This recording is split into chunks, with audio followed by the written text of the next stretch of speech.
Deuxième vidéo sur le chapitre 30, vitesse de réaction. Donc là, on va définir justement ce que c'est que la vitesse de réaction. Il y a donc deux parties dans ce paragraphe.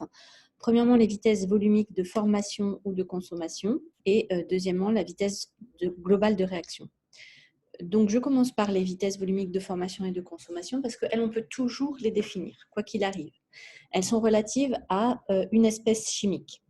Alors, formation, on peut dire aussi éventuellement apparition, consommation, on peut dire disparition, mais disparition, ça sous-entend que l'espèce chimique disparaît totalement du milieu matériel, ce qui n'est pas forcément le cas si la transformation, par exemple, n'est pas totale. Donc, la vitesse de formation, tout simplement, c'est la dérivée de la quantité de matière de l'espèce. D'accord ? Et la vitesse de consommation, c'est l'opposé de cette dérivée de la quantité de matière de l'espèce chimique. Ces deux définitions-là sont assez peu utilisées. Nous, on va plutôt travailler avec des vitesses volumiques. Alors, on fait bien attention que ça, l'utilisation des vitesses volumiques, ça n'est possible que si le volume du système est constant, que ce soit un volume de gaz ou un volume de solution. En effet, la vitesse volumique, elle est définie par rapport à la concentration. Et la concentration, vous savez que c'est le rapport de la quantité de matière sur le volume. Donc, on aura bien égalité ici des dérivés à condition que le volume soit une constante. Voilà, donc on peut définir ainsi la vitesse volumique de formation, dérivée de la concentration, cette fois de l'espèce chimique, BI, peu importe, et puis vitesse volumique de consommation, qui sera, elle, l'opposé de la dérivée de la concentration. Donc, il faut essayer de vous trouver un moyen mnémotechnique. Pour la formation, il n'y a pas de signe. Pour la consommation, il y a un signe moins ici. Donc ici, je l'ai appelé petit d comme disparition. On peut utiliser, je vous le disais tout à l'heure, aussi bien l'appellation consommation que l'appellation disparition. J'ai représenté ici un petit graphique qui représente l'évolution de la quantité de matière lors de quelle transformation chimique? Eh bien, si l'on regarde la quantité de matière du pentaoxyde de diazote N2O5 diminue, donc N2O5 est bien un réactif, et les quantités de matière de dioxygène et du dioxyde d'azote, O2 et NO2, augmentent, et effectivement, ce sont bien les produits. On voit aussi que la quantité de dioxyde d'oxygène et dioxyde d'azote, excusez-moi, est plus importante que l'évolution de la quantité de matière de dioxygène, ce qui est traduit par l'existence ici des nombres stoïchiométriques. J'ai écrit en dessous cette même équation de réaction, mais cette fois avec ce qu'on appelle une écriture standardisée dans laquelle on met toutes les espèces chimiques du même côté, donc ici dans le membre des produits, et évidemment, ça vraiment, il faut le voir comme une équation mathématique. Comme on fait passer l'espèce chimique de l'autre côté, on lui attribue un nombre stoïchiométrique non plus égal à 1, mais à moins 1. Donc ça, on en avait déjà parlé, c'est l'algébrisation des nombres stoïchiométriques. Pour un réactif, le nombre stoïchiométrique du coup est négatif, et pour un produit, le nombre stoïchiométrique est positif. D'accord ? Maintenant, on voit que la vitesse, du coup, ici, va évoluer. Par exemple, vous voyez bien qu'au cours du temps, la quantité de matière, donc là, les points sont régulièrement espacés toutes les 10 minutes, la quantité de matière de N2O5 formée au début de la réaction en 10 minutes est beaucoup plus importante que la quantité de matière formée en 10 minutes un peu plus tard lors de la transformation. On a une vitesse qui décroît au cours du temps. Vous remarquez aussi que cette notion de vitesse volumique, elle n'est pas forcément très, très pratique à utiliser, puisque selon que vous êtes en train de travailler sur le pentaoxyde d'azote ou NO2, vous n'allez pas avoir la même vitesse. Et c'est pourquoi dans la partie qui suit, on va introduire quelque chose d'un peu plus global qui va être la vitesse de réaction. Alors, pour venir un petit peu sur cette histoire d'algébrisation, si on regarde un petit peu maintenant ce qu'il advient du signe de ces grandeurs, donc je vais peut-être essayer de mettre tout ça comme ça. Donc, si je regarde un réactif, c'est une espèce chimique qui est placée ici à gauche de l'égalité représentant la conservation de la matière et qui sinon est affublé d'un nombre stoïchiométrique négatif. Donc, si on regarde la vitesse volumique de formation, la concentration du réactif va diminuer au cours du temps. Donc, pour un réactif, on va avoir ici une vitesse volumique de formation. Je vais annoter le document et vous allez le faire également. Vous allez avoir une vitesse volumique de formation négative. D'accord? Cette vitesse volumique de formation, pour un produit, vous allez au contraire la trouver positive. D'accord? Puisque pour le produit, la concentration va croître au cours du temps, comme vous le voyez ici, et donc vous allez avoir une vitesse de formation positive.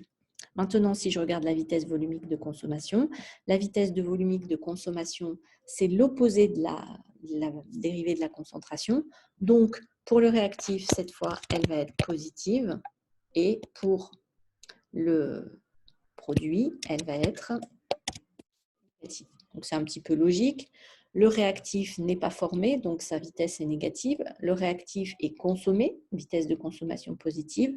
Le produit, lui, est bien formé, donc vitesse positive. Par contre, il n'est pas consommé, vitesse négative. C'est un petit peu ça l'idée. Donc, il faut bien garder ça à l'esprit. En fait, on le retrouve très facilement, vous êtes d'accord, à partir du moment où on a bien mémorisé correctement les définitions qui sont là-haut. Quelques petites remarques. L'unité de la vitesse instantanée dans le système international. Alors, je n'ai pas précisé ici que ce que je veux surtout, c'est la vitesse volumique. Donc, je vais le souligner ici. Je m'intéresse essentiellement aux vitesses volumiques. Même si j'ai évoqué les vitesses tout court, on ne les utilisera pas. Et donc, la vitesse va être, si vous regardez là-haut, c'est la dérivée de la concentration. Donc, ce sont des moles par litre par seconde. En général, on recommande d'utiliser la seconde pour l'unité de temps et de ne pas travailler en minutes ou en heures, mais de préférer l'unité de la seconde. Donc, les vitesses volumiques vont être en concentration sur le temps, mol par litre et par seconde. Voilà. On pourrait utiliser mètre cube si on voulait être vraiment rigoureux sur l'unité système international, mais en chimie, c'est vrai que l'usage est quand même d'utiliser le litre.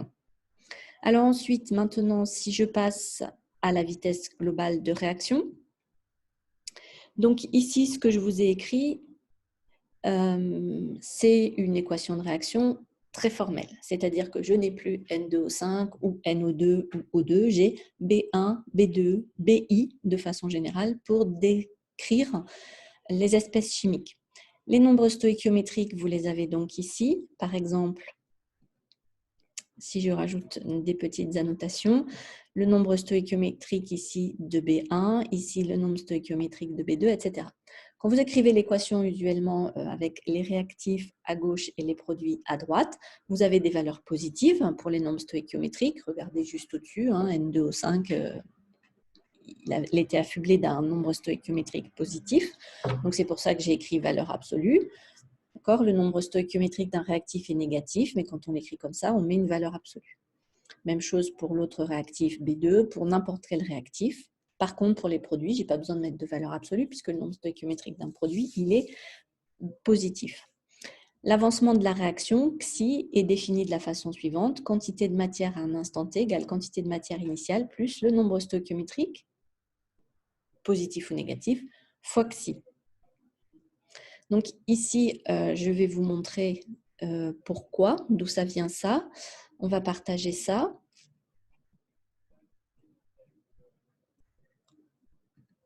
Alors, est-ce que vous avez ça comme... Non, excusez-moi. Afficher ce que je voulais. Donc, j'ai reproduit le tableau d'avancement de ce que vous avez ici derrière, donc avec B1 et B2 en réactif, les nombres stoïchiométriques en valeur absolue et puis BI de façon générale du côté des produits. Ici, j'ai mis les quantités de matière dans l'état initial, donc j'ai appelé N1 0, la quantité de matière initiale, ça c'est indiqué par le 0, et 1 de l'espèce B1, pareil pour N2 0, pareil pour NI 0, si éventuellement l'espèce est présente dans l'état initial. Ensuite, je remplis mon tableau d'avancement comme vous faites d'habitude, quantité de matière, moins, puisque c'est un réactif, le nombre stoïchiométrique qui est écrit ici, donc valeur absolue de V1, de Nu1, pardon, xi, même chose pour 2. Ici, on met un plus puisque c'est un produit, NuI, le nombre stoïchiométrique de l'espèce chimique BI, avancement xi. Et en fait, si on veut s'affranchir de la notation valeur absolue, pas de valeur absolue, vous êtes d'accord que comme les nombres stoïchiométriques des réactifs sont négatifs, la valeur absolue est égale à l'opposé de nu1, donc moins valeur absolue, c'est la même chose que plus nu1, idem, même chose de l'autre côté. En fait, si on veut généraliser l'écriture en utilisant plus cette fois de valeur algébrique, de valeur absolue, pardon, et au contraire en utilisant une valeur algébrique, quelle que soit la nature de l'espèce chimique, réactif ou produit, l'évolution de la quantité de matière de l'espèce s'écrit quantité de matière initiale plus nu xi. D'accord? Donc, si je reviens maintenant au poly, vous avez du coup cette expression-là. Voilà, quantité de matière égale NI0 plus nu xi, ce qui va se traduire donc si je veux calculer maintenant la dérivée de la quantité de matière, puisque c'est cette dérivée de la quantité de matière qui me permet de définir la vitesse de formation. La vitesse de formation, c'est même exactement ça. Nui 0, c'est la quantité de matière initiale, c'est une constante, elle n'évolue pas dans le temps, hein. C'est une donnée, donc elle n'apparaît pas dans le calcul de la dérivée. Nui, c'est le nombre stoïchiométrique, peu importe qu'il soit positif ou négatif. En tout cas, ce que l'on sait, c'est qu'il est constant. Si c'est 2, le nombre stoïchiométrique, ça ne va pas changer au cours de la transformation. Donc ici, il sort le calcul de la dérivée et par contre, on va avoir la dérivée de l'avancement. Nous, on a vu qu'on allait assez peu travailler avec la dérivée des quantités de matière, mais on va plutôt travailler avec les vitesses volumiques. Donc, à partir de là, je fais la même chose, mais cette fois pour la concentration. Donc, il suffit de diviser le membre de gauche et le membre de droite par le volume. Si le volume est constant, je ne l'ai pas précisé, mais ici, je le rajoute. Hein. Bien sûr, je considère que grand V, le volume est constant. Donc, je peux dériver le membre de gauche et le membre de droite par le volume. J'obtiens donc la dérivée temporelle de la concentration est égale au nombre stoïchiométrique fois la dérivée temporelle de l'avancement, cette fois volumique de la réaction. Eh bien, cette grandeur-là, la dérivée temporelle de l'avancement volumique de la réaction, vous le voyez ici, c'est la vitesse, ce que l'on appelle la vitesse volumique de réaction, sans rien préciser d'autre. Vitesse volumique de réaction. L'avantage, c'est qu'elle ne dépend plus des nombres stoïchiométriques, elle est commune à toutes les espèces chimiques de la réaction, et à partir d'elle, on peut déterminer la vitesse de formation de telle ou telle espèce. En effet, si vous regardez donc ce que l'on vient d'écrire ici, là, V, la dérivée de la concentration, c'est typiquement exactement la vitesse volumique de formation de B. Et donc, la vitesse volumique de formation de B est égale au nombre stoïchiométrique fois la vitesse de réaction. Ce que j'ai écrit ici sous une forme un petit peu différente, j'ai écrit la vitesse de réaction égale vitesse de formation divisée par le nombre de stoïchiométrique. Hein. C'est exactement la même chose. Vous voyez que de là, on déduit très facilement la première égalité. Et comme on l'a vu tout à l'heure, la vitesse de disparition, c'est l'opposé de la vitesse de formation. Donc, c'est la même chose au signe près. Maintenant, si je regarde en dessous ce que j'ai écrit là, donc toujours pareil, la vitesse de réaction comme les vitesses volumiques de formation et de disparition est en mol par litre par seconde.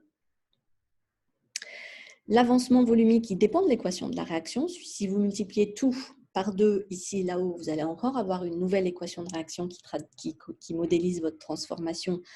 Vous n'aurez pas les mêmes valeurs d'avancement volumique, vous n'aurez pas les mêmes valeurs de vitesse. Donc, forcément, quand vous allez définir une vitesse, il faudra qu'à un moment donné, vous ayez précisé l'équation de la réaction.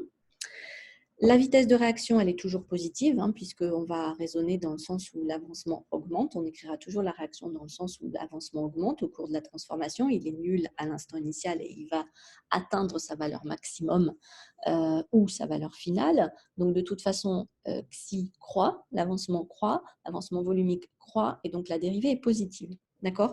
Donc ça, c'est important. Hein, la dérivée, non, ce n'était pas ça que je voulais faire. On va prendre la gomme. Ce que je voulais faire, c'était ça. Toujours positif. En toute rigueur, la vitesse de réaction n'est pas définie si vous avez une accumulation d'intermédiaires réactionnels ou de produits secondaires. Alors, qu'est-ce que c'est que cette histoire-là? Eh bien, il faut qu'il y ait en fait unicité de la modélisation, c'est-à-dire unicité de l'équation de réaction. Si vous avez les quantités de matière dans le milieu qui dépendent d'autres équations de réaction, donc d'autres tableaux d'avancement, eh bien, vous ne pourrez plus écrire que la vitesse de réaction est liée à la vitesse de formation de tel ou tel produit. Donc, ça ne fonctionnera que si l'évolution dans le mélange réactionnel n'est due qu'à une seule équation de réaction, en fait. Hein. Ce qui est dit là, voilà, si vous n'avez pas de produit secondaire. D'accord? Même chose, l'accumulation d'intermédiaires réactionnels peut faire qu'à un instant donné dans le milieu réactionnel, vous ayez une diminution de telle ou telle espèce chimique qui ne soit pas en relation avec l'évolution de l'avancement, parce que vous avez eu passage par un, deux ou trois intermédiaires réactionnels. Et donc, la vitesse de réaction, on va l'utiliser avec parcimonie, hein. Vous verrez qu'en l'absence d'informations particulières, vous l'utiliserez, mais gardez à l'esprit qu'il est toujours valable de parler de la vitesse de formation d'une espèce chimique. La notion de vitesse de réaction peut être éventuellement discutée. J'ai mis ensuite ici l'exemple de la synthèse de l'ammoniac, donc juste pour m'enlever les nus i et voir un petit peu plus comment va s'écrire la vitesse de réaction dans ce cas-là. Donc, je vais essayer d'être un tout petit peu plus efficace que tout à l'heure et donc de partager ça maintenant. Et le fichier qui est là. Donc, voilà. Donc, si vous regardez là, hop, je vais le déplacer de l'autre côté, ce sera peut-être plus visible. Vous avez donc ici l'équation de la réaction, diazote plus 3 molécules de dihydrogène donne 2 molécules d'ammoniac. Ici, j'ai écrit la vitesse de formation des espèces chimiques, donc sans me poser de questions. La vitesse de formation, c'est la dérivée temporelle de la concentration. Donc, que ce soit pour NH3 ou pour N2, les écritures sont les mêmes. Par contre, quand je vais parler de la vitesse de réaction, donc ici V, je vais diviser par le nombre stoïchiométrique. Le nombre stoïchiométrique de l'ammoniac, c'est 2. Donc, j'ai 1 sur 2 dérivée temporelle de la concentration de NH3. Et ici, vous voyez que c'est cette fois 1 sur moins 1. Pourquoi? Parce que le nombre stoïchiométrique algébrique du diazote, c'est moins 1. Donc, c'est ça qui va vous poser problème. Il faudra bien vous habituer à ici ne pas lire 1, mais à bien lire moins 1. D'accord? Et donc, a priori, s'il y a unicité de la réaction, c'est-à-dire si l'évolution des quantités de matière dans le milieu ne dépend que de ça, on doit avoir normalement, bien sûr, égalité de ces deux termes. Alors, troisième partie, la détermination graphique de la vitesse, mais ça, normalement, on l'a déjà vu en TP, donc vous devriez être un tout petit peu plus familier. Donc, je vous ai représenté ici un réactif A. Vous voyez que la concentration diminue au cours du temps, donc c'est bien un réactif, et un produit C. Sa concentration augmente au cours du temps. Vous avez l'équation de la réaction ici, donc A est bien du côté des réactifs, C est bien du côté des produits. J'ai défini ce qu'on appelle la pente. Donc, la pente, vous vous rappelez que c'est la pente en fait de la tangente en un point. Je peux l'approcher par le taux d'accroissement. Donc, c'est ce que j'ai fait ici. C'est aussi ce que vous aviez fait en TP, en approchant la pente par le taux d'accroissement. Ici, la pente est évidemment négative puisque la concentration diminue au cours du temps. Et dans ce cas-là, la pente est positive puisque la concentration augmente au cours du temps. Alors, j'ai placé alpha ici parce qu'éventuellement, vous savez que cette pente, c'est aussi tangente alpha. On ne va pas l'utiliser, on va rarement mesurer l'angle alpha ici pour déterminer la pente. On a défini les vitesses de formation. Donc, la vitesse de formation, je vous rappelle, c'est toujours tout simplement la dérivée de la concentration, enfin la vitesse volumique de formation, donc aussi bien pour A que pour C. On dit que c'est à peu près égal. Alors là, non, il n'est pas là, mon à peu près égal. Ici, c'est un égal. C'est plutôt ici que j'aurais dû mettre une inégalité, pas une inégalité, une inégalité approchée, pardon. Donc, c'est égal à la pente et cette pente est négative ici. Donc, la vitesse de formation de A est négative. Mais ça, c'est bien quelque chose qu'on avait déjà écrit ici. Vitesse volumique de formation pour un réactif, elle est négative. Vitesse de formation d'un produit, par contre, là, elle va être positive puisqu'elle va être aussi égale à la pente, mais cette fois, la pente est positive. Et donc, enfin, si vous voulez avoir la vitesse de réaction, là aussi, vous allez prendre le nombre stoïchiométrique, ici c'est petit c. La vitesse de réaction va donc être égale à 1 sur c d2c sur dt. C'est-à-dire dc sur dt, c'est la pente. D'accord? Donc, il me reste le nombre stoïchiométrique, 1 sur c, fois la pente. C'est quelque chose qui va être positif. Le nombre de stoïchiométrique est positif. La pente est positive. Voilà. Et ici, comment j'ai écrit? Dans mon équation de réaction, ici, le nombre stoïchiométrique n'est pas algébrisé. J'ai écrit A, avec un A qui ici sera positif.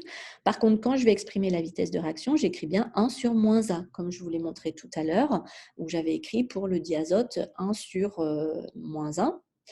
Donc 1 sur moins A. Vous avez donc une pente PA qui est négative. Le nombre stoïchiométrique avec son signe moins ici, ça va bien aussi être négatif. Rapport de deux grandeurs négative, on obtient bien une vitesse de réaction positive. Donc, on avait bien ici écrit que la vitesse de réaction est toujours positive, contrairement aux vitesses de formation et de consommation. J'ai terminé donc pour cette deuxième partie.